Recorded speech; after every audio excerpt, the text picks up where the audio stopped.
Welcome back, everyone, to a very special episode of the Draw Control podcast. On today's episode, I am joined by Trinity Meacham, who is a player on the Australian U20 women's lacrosse team. In the 7 games she played, Trinity had 3 ground balls, 1 draw control, and 1 caused turnover. Trinity currently plays for Camberwell Lacrosse Club, and we're so excited to have her on the podcast so we can share stories like hers from players from Australia in different countries. So, welcome to the podcast, Trinity, and how is everything going? Oh, thank you so much for having me. Yeah, no, it's really good. Glad to be back home now for a couple weeks. But yeah, under 20s was just such an amazing experience and really keen to talk about lacrosse and Australian lacrosse in particular. So thank you again for having me on. Well, I sort of wanted to start the podcast talking about the beginning of your career, then your club career, and then sort of working all the way up to the U20 World Championship. So, obviously, you're from Melbourne, Australia. So, talk about growing up there and how did you start playing lacrosse? Yeah, so I've been in Melbourne basically my whole life. I was born in Sydney, but moved here when I was about one. And never moved house since, so it's been great. I love Melbourne, wouldn't want to live anywhere else. Started playing lacrosse when I was about 8 or 9, I think. So I've been playing for 10 or 11 years now, which has been really, really amazing. It's a huge part of my life. And I started playing my local club, Camberwell, who I still play for. They came to my primary school and did a little clinic and then just went to the club from there. And I think that's how a lot of kids get into lacrosse in Australia is through primary school clinics here. So yeah, really um, great way to get in. And I think someone as well who deserves a mention in that is Doug Fox. He bit of an Australian lacrosse legend, but he's from my club and he worked really hard to get me into the sport and keep me there. So credits to him for my lacrosse career, I guess. Yeah, that's kind of sort of my next question was who are some of your lacrosse role models growing up in Australia? Yeah, so Doug obviously, as I just said, got me into the sport, but I think um especially from a women's perspective, Meredith Carr at my club, another Australian lacrosse legend, but she's been my state league coach for the past couple of years now. And just someone around the club, there was always a senior Australian women's player that was really inspirational. And then I guess more so now, like current players that I continue to look up to in Australia and Victoria in particular, probably Steph Kelly. She is someone, well, she plays the complete opposite position to me. She's a lefty attacker and I'm a defender. Um, just her tenacity on the field, but also the way she carries herself on and off the field is something I really look up to. And then I guess also from a defender's point of view, a player called Bridget Hogan. She is from my club, but she's absolute rock in defense and someone whose game style I really admire. Now, like you mentioned, you currently play for your club at Camberwell. So, for those who don't know, just sort of describe what your lacrosse club is like. Who are some of the players you get to play with? Who coaches you? And who are some of the teams that you get to play against on a daily basis? Camberwell for me is we're a very like family friendly based club. We work really hard on growing the game and it's something that we sort of pride ourselves on. And I think as well from a junior perspective, we're quite successful in a lot of the junior teams. And especially in the women's program. And I think that's a big testament to the work that we do as a club to get people into the sport and keep them there throughout the junior years. Um, and I guess people who I get to play with at club, a lot of my friends, I've been very lucky, played with some of the same girls since I was 10 years old and still play with them now. But I think, Abby Burgess is a name that pretty big name, and I get to play with her in my club team. And then I guess who we play against. There's 5 teams in the women's state league comp, which is what I compete in on a weekly basis. Footscray, Williamstown, Newport, Melbourne, and us. And then I guess when we represent our states, which is like our national competition in Australia, we play against South Australia, Western Australia, Queensland sometimes, and then often New Zealand comes down as well. and joins our competitions, which is really exciting. What's been your favorite memory with your club so far? Um, I'd say getting into when I was top age under 18s, getting into the grand final for that was pretty exciting. We worked really hard as a team to get there and we're sort of the underdogs in the semi-final. So to get into that grand final, unfortunately, we didn't come away with the win, but that was just a really cool moment to share with the girls. And then I guess just like the culture that we have at our club as well. Some of the best memories are from the nights where we do. When I was back in juniors, boys versus girls nights or play with parents versus players nights and things like that. So just those kind of club family culture nights that we used to have were just some of the best memories of lacrosse. Those players playing it tonight must have been really fun. Do you think there was any parents that were sneaky good that you Oh yeah, remember? there's Okay. definitely some past players who are still parents came back and showed off their skills. So nah, they were really good fun those nights, yeah. Now, how do you think Camberwell sort of helped prepare you for the U20 World Championships? I think, there was a few people that really stood out for me at the club who really helped me there. Obviously, Meredith, Mez being one of them. But also um Al Rubens, he was in the under 21 men's a couple years ago. He coached me quite a bit leading up to the tournament, up to just selection of the team. So he played a really big part as well. But just the fundraising is a huge deal for us here.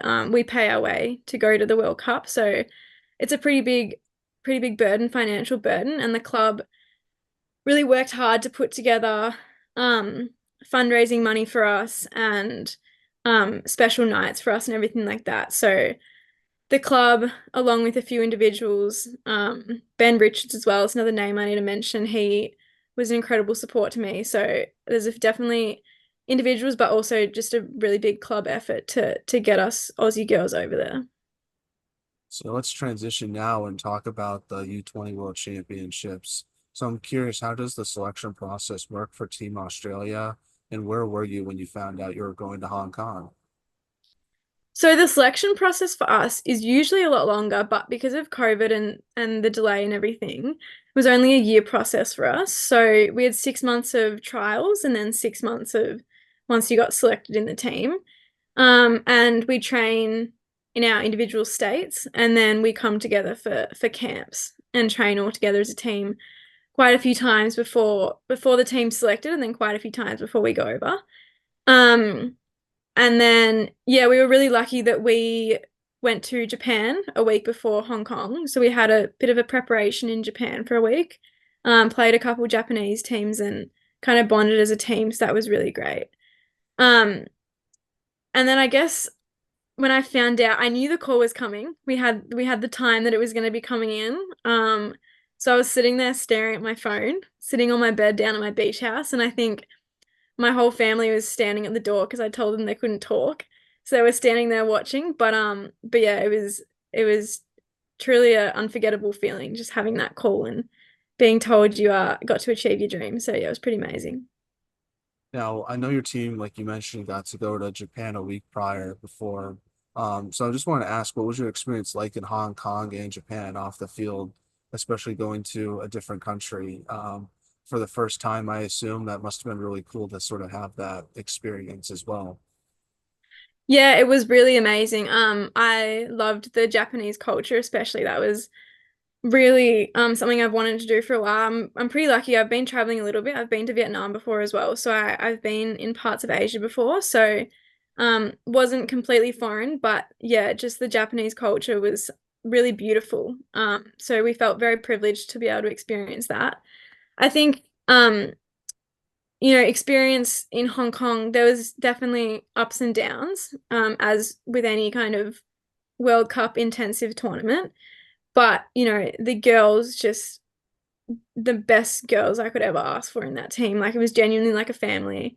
And we really supported each other. And I think, during the challenging times, people like our captain, Meg Bound, she did more for the team and individual girls off the field than she'll ever get credit for. So I think um genuinely the most rewarding experience of my entire life. And I think the team made it that for sure.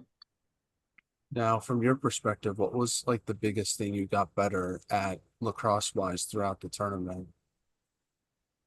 I think probably team defense. I think, playing club, the team defense isn't necessarily at a high level all the time, but playing obviously in an Aussie team, um, just having like such a strong group of girls down there and being able to communicate and lead that was something that I really learned how to do. And then I think also like off the field, just having confidence. I was very lucky to be put in the position of vice captain, along with Osha Levy as the other vice captain, and then Meg as the captain. And I think just having confidence in the team, in the coaching staff, and within ourselves to have those tough conversations with people, but just know that at the end of the day, we're all family and we all trust each other was just such a huge learning curve and something that I think, yeah, the three of us as captains really, really got out of and definitely got better at throughout the process. Yeah, what type of leadership did you sort of want to bring to the team? Would you consider yourself more of a vocal leader or sort of lead by example type of player? Because I know, at least from teams I've covered and interviewed, a lot of the captains sort of have different type of leadership styles that they work with the other captains on the team to sort of balance out one another. I'm curious if you guys sort of worked on that. Yeah, we definitely did.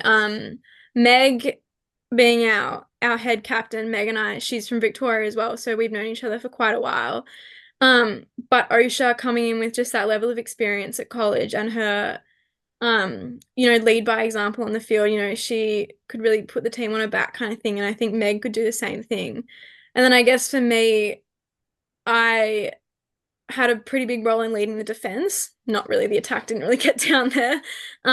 But I think for me, like creating that sense of family was something that I really wanted to work on with the girls. I've been in other teams where there's been bad cultures and there's been really good cultures. And I think one of the keys to success, and especially in a women's team and a girls' team, is how you feel about each other and how you communicate off the field. So creating that family and that just like joy and gratitude to be there was something that I personally really hoped I brought to the team as a leader. Now, as a defender, I want to ask you, what was it like getting the chance to play with someone like Osha and Miriam as well, and sort of what makes them great midfielders in from your opinion as a defender? Yeah, I mean, I think for Osha, for me, like she's just an absolute workhorse. Like you can't ever doubt or question her determination on the field. And I think, she has that ability to drag the team over the line, and very few players can do that, and she's definitely one of them. Um, and I think specifically in defense, like her one-on-one defense was probably one of, if not the strongest in our team, and just having that reliability and being able to trust her 110% all the time down there was she just played such a crucial role in our defense, even though she was a midi for us. So that was really a great experience being able to play with her. And then I think Mim's someone that I've played against since we were both like 13 years old. So we know each other quite very well. We often match up on each other in club games. But and I've had the privilege of playing with her now for the last 3 or 4 years on various teams. So she's someone that I'm used to playing with, but I mean, her speed is unmatched. Like anyone who watches her play, you can tell how fast she is. And I think I've never trusted anyone as much as I trust her to get the ground ball or to carry the ball up the field. And, um, I can't wait to watch her kill it at college because she's just started just right now. So she's gonna be an absolutely incredible player. She already is, but she's gonna be even better when she comes back. So it's super exciting. Now, talk about the coaching staff and what was it like being coached by them in the tournament? Yeah, so we had a really great variety of coaching staff. We had Sean Clark was obviously our attacking coach primarily, and it was really great to get a different perspective on the attacking game. I mean, obviously I didn't have much to do with the attack as a straight defender, but just to have a different perspective and bring some of the aspects of the men's game and even the box game into our attacking strategy was really, really unique. And I think the attack girls found that incredibly rewarding. And then I guess from a defensive point of view, we had Wendy Walsh and Sarah Smith as our two defensive coaches. I mean, Wendy has an absolute incredible amount of experience, knowledge, and wisdom that you just learnt from her. And she really like took care of the team and made sure that everyone felt supported. And she had a big part to play in creating that family and the team as well. And then I guess like Sarah, she's at still such like she's at a prime of her career kind of thing. So having that intensity and that player perspective as well from her, not only as a coach, was really valuable. And then obviously like Megan oversaw it all and did an incredible job of that. And I think for me, like especially during the tournament, when we had those ups and downs, Megan was always really positive. And I think she really drove home that idea of it's a process to get to the win. Obviously, the aim is to win. But there's a process that's put in place and you trust the process. And yeah, so I think she played a really big part in creating that positivity during that tournament, especially. Now, in group play, your team dominated, winning all four games. What would you say was your team's sort of key to success in the group stage before heading into the quarterfinal matchup?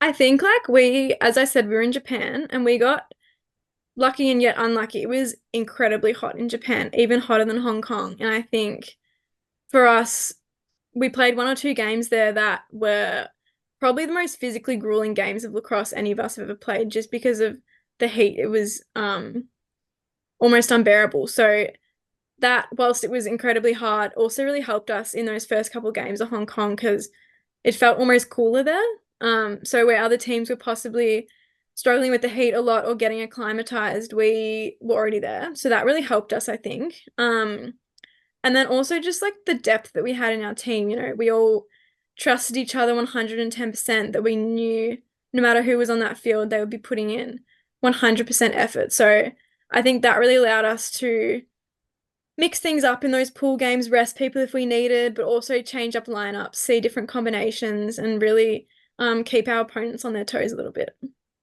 What was the temperature in Japan when you guys were there, if you don't mind me asking? Oh, it was, I think it was like 38 or something, but we played on turf a lot. We were in Japan and we played one game, I think it was like a 1:30 p.m. game and it was like 38 degrees on Wow. turf. It was genuinely debilitating. It was so hot there.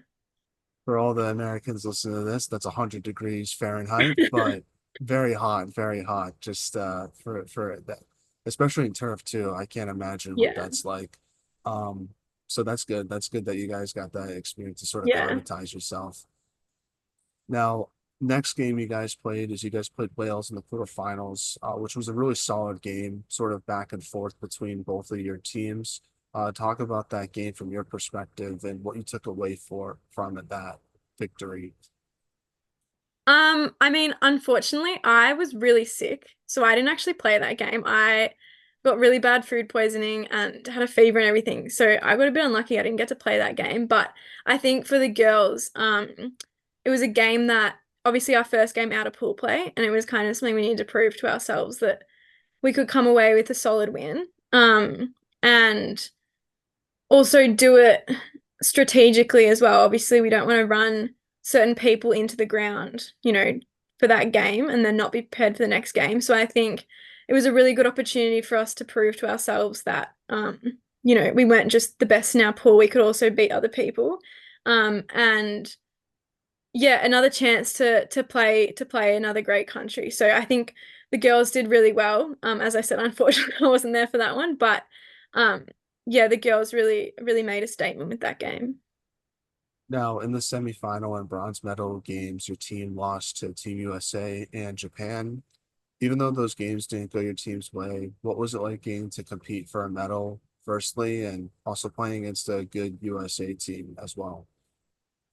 Yeah, I mean, playing against USA was definitely a shock to the system, it's safe to say, but just a privilege, like genuinely to play against the girls who are your age, but the best in the world was just such an honor. And I think we just learnt so much from that game, like things we can take back home, implement back here. The risks and like the shots they take are things that we just wouldn't see in Australia, but they get away with them because they're so highly skilled. So really and truly just a privilege to be able to play against that high level of a team. And then I guess Japan, yeah, as you said, it didn't quite go our way. But, credit to Japan, they came out, they play a very different style of lacrosse than basically any other country. And we knew that, but they came out and they just absolutely executed. They were so incredibly disciplined, and that is a credit to their team and the coaching staff. And I think, you watch they did the same thing to England. They just held them out. And I think that's something that we haven't really seen or been exposed to as much. So that was a really unique opportunity for us. But yeah, playing for a medal is just an incredible experience, and um, something that we'll all hold on to now. And I guess the next time any of us find ourselves in a medal match, we'll just come out twice as hungry for it. So whilst it didn't quite go our way, in the future it might not be such a bad thing that we can really use that experience to come away with the next medal. Yeah, definitely. What makes the Japanese, I guess, defensively different from other countries that you face? Because that's sort of from a viewer, as maybe I might not notice some things about their playing style that you would as a player on the team. I think as an attack group, I think they're just so fast. Like usually on most teams, there's, three or four girls who are very fast, but the whole Japanese team's so quick. And I think the other thing is, as I said, they're just so disciplined. Like they don't, there might be an open goal, but if they're three goals up, they're not going to take the shot unless they know it's on. And I think that was a really big learning curve for us because, we tried to turn the ball over, but they just wouldn't give it up. They wouldn't take that opportunity that we were trying to give them because we knew we could intercept it or something like that. So um, I think just their discipline to the game plan is genuinely was out of this world. And it's something we discussed beforehand, but we gave them that lead and we couldn't get it back because of how well they controlled the game pace. Now, what will you take away from your experience at the World Championships and getting the chance to represent your country? I guess just like the friendships for me, like in Australia, because lacrosse is pretty small, now that you've kind of played in an Aussie team, you end up playing against or hopefully eventually with again the same girls now for basically the rest of your life. So, like literally this weekend, I'm traveling over to South Australia to go to one of the girls' 21st because she's now one of my best mates. So those kind of friendships now are lifelong. And then I think also just that feeling of representing your country. It's what we all dream of. It's why we all play the game. And, you're part of an elite club now, elite group who have been able to for us wear the green and gold. So that's just a really special feeling and knowing that you're part of that legacy is, as I said, something that we all dreamt of. So it's pretty amazing. Yeah, it sounds like you had a good time outside of the one game against Wales where you were Yeah. sick, but Yeah. I'm glad you had that fun experience, that's for sure. Yeah, it Now, was yeah, amazing.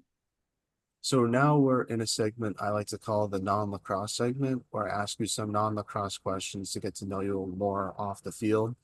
So first question is, who's the funniest teammate you have on the Australian lacrosse team? I'd have to say Jordan Watts, Geordie. She never fails to make people laugh, unintentionally or intentionally. But yeah, she's the girl who I'm going over to see her 21st. So she's yeah, she definitely makes you laugh whenever you're around That's awesome. Well, happy birthday to her if she's listening her. to this. Now, which teammate has the best style off the field? Because I was told that you guys had a lot of fun shopping in Japan before some of the games that you played. We definitely did. I'd say probably possibly Miriam. Her and one of our other girls, Marley, bought some Adidas trackies in Hong Kong, and then genuinely, I think half the team had them by the end of the trip. So definitely trendsetters, or probably Holly Plummer as well. Definitely knows her style. So those three. Now, obviously, you got to travel to two really cool countries. But where's one place you would love to travel to one day in the future? Probably a bit of a basic answer, but probably Greece. Want to do the Euro summer that everyone seems to be doing around about my age. But yeah, I haven't been there before, and the photos and the beaches and everything that you see all over social media looks pretty amazing. So I'd love to go there. That's awesome. I would say for me, probably like I don't know, probably like different parts of North America. I just feel like there's a lot of Yeah. cool national parks that I like to Yeah, that's explore. true. So I would check that out. I guess would be number one on my Yeah. travel Yeah. list. Now, for this question, I like to give out my answers as well. So obviously, this I have to frame the question this way. But what is one question that you have for Americans in general?